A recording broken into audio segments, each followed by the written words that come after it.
ದಕ್ಷಿಣ ಕನ್ನಡ ಜಿಲ್ಲೆ ಬುದ್ಧಿವಂತರ ಜಿಲ್ಲೆ ಅನ್ನುವಂತಹದ್ದು ಒಂದು ಹೆಗ್ಗಳಿಕೆ ನಮಗಿದೆ. ಆದರೆ ಇತ್ತೀಚಿನ ದಿನಗಳಲ್ಲಿ ನಮ್ಮ ಜಿಲ್ಲೆಯಲ್ಲಿ ಈ ಕೋಮು ವೈಷಮ್ಯ ಕೊಲೆಗಳು ದಿನದಿಂದ ದಿನಕ್ಕೆ ಹೆಚ್ಚಾಗ್ತಾ ಇದೆ. ಪ್ರತಿಕಾರದ ಕೊಲೆಗಳು ಕೂಡ ನಡೀತಾ ಇದೆ. ನಮ್ಮ ರಾಜ್ಯ ಸರ್ಕಾರ ಈ ಜಿಲ್ಲೆಯ ಶಾಂತಿ ವ್ಯವಸ್ಥೆಯನ್ನು ಕಾಪಾಡುವಲ್ಲಿ ವಿಫಲವಾಗಿದೆ. ಈ ರಾಜ್ಯ ಸರ್ಕಾರವನ್ನು ಇಲ್ಲಿಗೆ ಆಡಳಿತಕ್ಕೆ ತಂದದ್ದು ಇಲ್ಲಿನ ಮುಸಲ್ಮಾನರು. ಈ ಮುಸಲ್ಮಾನರಿಗೆ ಪರ್ಯಾಯವಾದಂತಹ ಒಂದು ರಾಜಕೀಯ ಶಕ್ತಿಯನ್ನು ಕೂಡ ನಾವು ಆಲೋಚನೆ ಮಾಡ್ತಾ ಇದ್ದೇವೆ. ಈ ರಾಜ್ಯ ಸರ್ಕಾರವು ಈ ಜಿಲ್ಲೆಯ ವ್ಯವಸ್ಥೆಯನ್ನು ಕಾಪಾಡುವಲ್ಲಿ ವಿಫಲವಾಗಿರುವುದಂತೂ ಸತ್ಯ. ನಮ್ಮ ಗೃಹ ಮಂತ್ರಿಗಳು ಹಾಗೂ ಉಸ್ತುವಾರಿ ಸಚಿವರು ನಮ್ಮ ಜಿಲ್ಲೆಯಲ್ಲಿ ಬೀಡು ಬಿಡಬೇಕಾಗಿದೆ. ಅಂದರೆ ಈ ಜಿಲ್ಲೆಯ ವ್ಯವಸ್ಥೆಯನ್ನು ಕಾಪಾಡಬೇಕಾಗಿರೋದು ಇಲ್ಲಿನ ಸರ್ಕಾರವಾಗಿದೆ. ಪ್ರತಿಕಾರದ ಕೊಲೆಗಳು ಕೂಡ ಹೆಚ್ಚಾಗ್ತಾ ಇದೆ.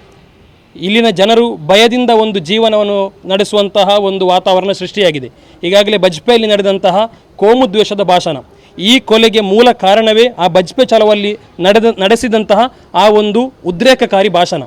ಈ ರಾಜ್ಯ ಸರ್ಕಾರ, ನಮ್ಮ ಪೊಲೀಸ್ ಇಲಾಖೆ ಅಂತಹವರನ್ನು ಬಂಧಿಸಬೇಕು. ಈಗಾಗಲೇ ನಾವು ಜಿಲ್ಲಾಧಿಕಾರಿಯನ್ನು ಭೇಟಿ ಮಾಡಿದ್ದೇವೆ, DG ಮತ್ತು IGP ಅವರನ್ನು ಕೂಡ ಭೇಟಿಯಾಗಿದ್ದೇವೆ. ಅವರೆಲ್ಲರೂ ಕೂಡ ನಮಗೆ ಭರವಸೆಯನ್ನು ನೀಡಿದ್ದಾರೆ.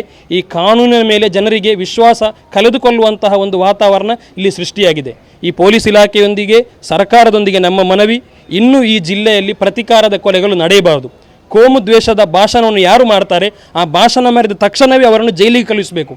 ಅವರಿಗೆ ಕನಿಷ್ಠ 5 ರಿಂದ 10 ವರ್ಷದವರೆಗೆ ಅವರಿಗೆ ಜೈಲು ಶಿಕ್ಷೆಯನ್ನು ನೀಡಬೇಕು. ಅವರು ನಿರಂತರವಾಗಿ ಅವರ ಕೋಮು ಭಾಷಣವನ್ನು ಮಾಡ್ತಾನೆ ಇರ್ತಾರೆ, ಜನರು ಉದ್ರೇಕಗೊಳ್ತಾರೆ. ಇಲ್ಲಿ ಪ್ರತಿಕಾರದ ಕೊಲೆಗಳು ನಡೀತಾ ಇದೆ. ಯಾರಿಗೆ ನಷ್ಟ ಆಗ್ತಾ ಇದೆ? ಇಲ್ಲಿ ವಿಧವೆಯರಾಗ್ತಾ ಇದ್ದಾರೆ, ಬಡ ಕುಟುಂಬದ ಮಹಿಳೆಯರು ವಿಧವೆಯರಾಗ್ತಾ ಇದ್ದಾರೆ, ಚಿಕ್ಕ ಮಕ್ಕಳು ಅನಾಥರಾಗ್ತಾ ಇದ್ದಾರೆ. ಇವತ್ತು ನಷ್ಟವಾಗುವುದು ಯಾರಿಗೆ? ಯಾವುದೇ ಧರ್ಮಕ್ಕೂ ಯಾವುದೇ ನಷ್ಟವಿಲ್ಲ, ಯಾವುದೇ ರಾಜಕೀಯ ಪಕ್ಷಕ್ಕೂ ನಷ್ಟವಿಲ್ಲ. ಇವತ್ತು ನಷ್ಟವಾಗಿರೋದು ಒಂದು ಬಡ ಕುಟುಂಬಕ್ಕೆ. ಚಿಕ್ಕ ಮಗು ಆ ಕುಟುಂಬದಲ್ಲಿದೆ, ಅವರ ಮನೆ ಅರ್ಧದಲ್ಲಿ ಕಾಮಗಾರಿಯಾಗಿ ನಿಂತಿದೆ. ಒಂದು ಕುಟುಂಬದ ಆಧಾರ ಸ್ತಂಭವಾಗಿರುವಂತಹ ಒಂದು ಬಡ ಕಾರ್ಮಿಕನನ್ನು ಇವತ್ತು ಕೇವಲ ಒಂದು ಹೊಯ್ಗೆ ಹಾಕುವ ನೆಪದಲ್ಲಿ ಕರೆಸಿ ಕ್ರೂರವಾಗಿ ಕೊಂದಿದ್ದಾರೆ. ಅಂದರೆ ಈ ರಾಜ್ಯದ ಇಲಾಖೆಯ ಮೇಲೆ ನಮ್ಮ ಭರವಸೆ ಕಳೆದುಕೊಂಡಿದ್ದೇವೆ ನಾವು. ಆದ್ದರಿಂದ ಈ ಜಿಲ್ಲೆಯ ಜನರನ್ನು ರಕ್ಷಿಸಬೇಕಾದಂತಹ ಒಂದು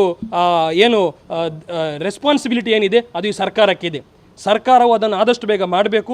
ಇನ್ನೂ ಈ ಜಿಲ್ಲೆಯಲ್ಲಿ ಪ್ರತಿಕಾರದ ಕೊಲೆ ನಡೆಯಬಾರದು. ಒಂದು ವೇಳೆ ಪ್ರತಿಕಾರದ ಕೊಲೆಗಳು ನಡೆಯುವುದಾದಲ್ಲಿ ಮುಂದಿನ ಸರ್ಕಾರವು, ಮುಂದಿನ ಆಡಳಿತ ಯಾರ ಕೈಗೆ ನೀಡಬೇಕು ಎಂದು ಇಲ್ಲಿನ ಮುಸಲ್ಮಾನರು ತೀರ್ಮಾನಿಸ್ತಾರೆ.